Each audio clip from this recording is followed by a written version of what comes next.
ভাই আসসালামু আলাইকুম। ওয়ালাইকুম আসসালাম। কি নাম আপনার? মোহাম্মদ রাজু আহমেদ। মোহাম্মদ রাজু আহমেদ। রাজু আহমেদ। রাজু, আমাদের এখানে কত বছর? আমি এখানে 12 বছর। 12 বছর ধরে আছেন? জি। এর মধ্যে চাকরি বদলান নাই? না। 12 বছর মানে এক যোগ। জি। যাক, আলহামদুলিল্লাহ। তা আমরা আসলে আজকে অন্য কথা বলবো না, আমরা ওভারলোড কিভাবে চালান ওইটা শিখবো। পারবেন না শিখাইতে? তাহলে একটু কাজ করেন। আপনি এখন কি কাজ করছেন? আমার লোকের সাইড মারছি। সাইড মারছেন? আচ্ছা, একটু কাজ করেন। এটা কত হচ্ছে? 5 ফিট। 5 ফিট না? জি। কিভাবে কাজটা করেন অনেকে শিখতে চায়, যে ওভারলোড মেশিন দিয়ে কিভাবে কাজ করে, দেখছেন কিভাবে সেটা একটু আমাদেরকে দেখাবেন। ওকে। এটা হলো 5 ফিট ওভারলোড মেশিন। প্রথমত মাথা সমান করে 2 পার্ট সমান করে ধরতে হবে। হ্যাঁ, মাথা সমান করে 2 পাশ সমান করে ধরছে। এখানে সিঙ্গেল পড়বে না। সিঙ্গেল পড়ার পরে এখানে আপনার এই ওপেনিং মিলাইতে হবে। এই মার্ক মিলাইছেন না? হ্যাঁ, এই মার্ক মিলাইতে হবে। তোমার 100% মিলাইতে হবে। মিলানোর পরে এখানে ধরে মাথাটা সমান করে সেট করতে হবে। আবার সেম এই সাইড দিয়ে আবার এই মাথাটা যে জায়গায় মিলাইছি আমি ওই জায়গাতে মিলাইতে হবে। মিলানোর পরে ঢুকানোর পরে এরকম সেম আবার সমান মাথা সমান করে বের করতে হবে। এই মেশিনে এমনিতে কি কি আছে? মেশিনটা একটু চিনেন, অনেকে তো নতুন চিনবে না। এখানে ওভারলক মেশিন, এখানে 5 সুতার কাজ করা যায়, এখানে আবার 2 সুতার কাজও করা যায়। আচ্ছা। ঠিক আছে।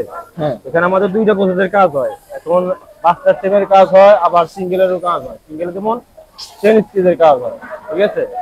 শুধু চেন স্টিচ হয়? চেন স্টিচের কাজ হয়। এখন আমরা যেটা করতে সেটা 5 প্লেটের কাজ করে 5 সুতার কাজ করতেছি। এর বাইরেও আরো 2টা প্রসেস আছে যেখানে দেখানো সম্ভব না। না, এখনকার প্রসেসটা আমরা শিখবো। এখনকার বন্ধুরা 5 সুতার কাজ তো এখন এইভাবে কাজ। মানে যে আসলে মেশিনটা অপারেট করতে পারবে হ্যাঁ, সে সব প্রসেসই পারবে, তাই না? অবশ্যই। হয়তো বা প্রোডাকশন 19-20, এইরকম। ঠিক কিনা? ওকে, এটাই।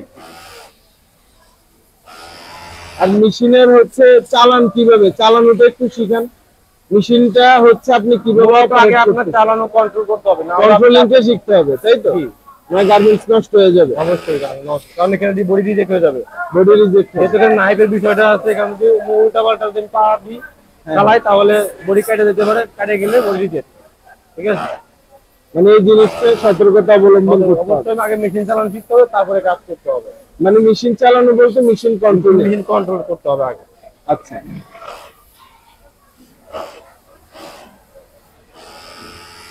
আপনি যে সুইং করছেন, সুইংটা একটু দেখান। যে গার্মেন্টসটা সুইং করতেছেন জি। ওটা সুইং শেষে একটু দেখাবেন। ওকে। আজকে কি আপনার ছুটি এখন? জি। 7টায়? জি। আপনার ঘন্টায় টার্গেট কত এই গার্মেন্টসে? ঘন্টা টার্গেট 110। 110 করে হচ্ছে। জি। কয়জন করতেছেন? 2 জন। 220? 2 জন।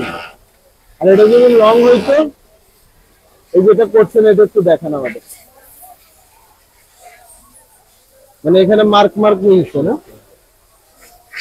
মানে মার্ক গুলো মিলছে, সেটা দেখাচ্ছে। আচ্ছা। আর এমনি 5 ফিট যে অনেকে তো বুঝবে না, এই যে এখানে 5 ফিট আছে, তাই এখানে তো? 3টা সুতা আছে। এই সাইডে একটা, এই একটা, 2টা, আর এইখানে নিচে একটা সেলাই 3টা, আর এখানে একটা নিচে একটা সেলাই 4টা, আর এই সাইডে একটা 5টা। এই হলো 5 ফিট। 5 ফিট। তাহলে আরেকটা গার্মেন্টস করেন ভাই। নতুনরা শিখলে কয়দিন লাগবে? 1 সপ্তাহ। 1 সপ্তাহ পারবে? অবশ্যই পারবে। গাইডলাইন ভালো থাকলে অবশ্যই 1 সপ্তাহ পারবে। লং বডি হলে 100 করে করতেন, তাই তো? জি। সর্বোচ্চ কত করা যায়? সর্বোচ্চ এটা 150 করা যাবে। 150 করা যাবে।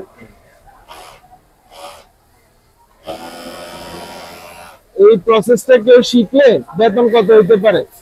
বেতন হতে পারে 14,200 থেকে 300 এরকম। 14,200 থেকে 300। ওভারটাইম সহ কত পাবে? ওভারটাইম সব পাবে আপনার 19 থেকে 20,000 টাকা মতো। 19-20 মানে কয় ঘন্টা ওভারটাইম হলো? 60 এর উপরে হলে। 60 এর উপরে হলো। 60 বলতে আর 60,000 হলে 60 ঘন্টা হলে আপনার 19,000 টাকা পাবেন। 60 ঘন্টা ওভারটাইম হলে 19,000 এর মতো পাই যাবেন। 19 প্লাস পাবে। 19 প্লাস হবে। ঠিক আছে, আরেকটা গার্মেন্টস করেন। এই যে ধরছেন না, ধরে মার্ক বাই মার্ক মিলাইছেন। বড় বড়িতে কাট মার থাকে, এটাতে কাট মার নেই তো, সুন্দর মতো ধরে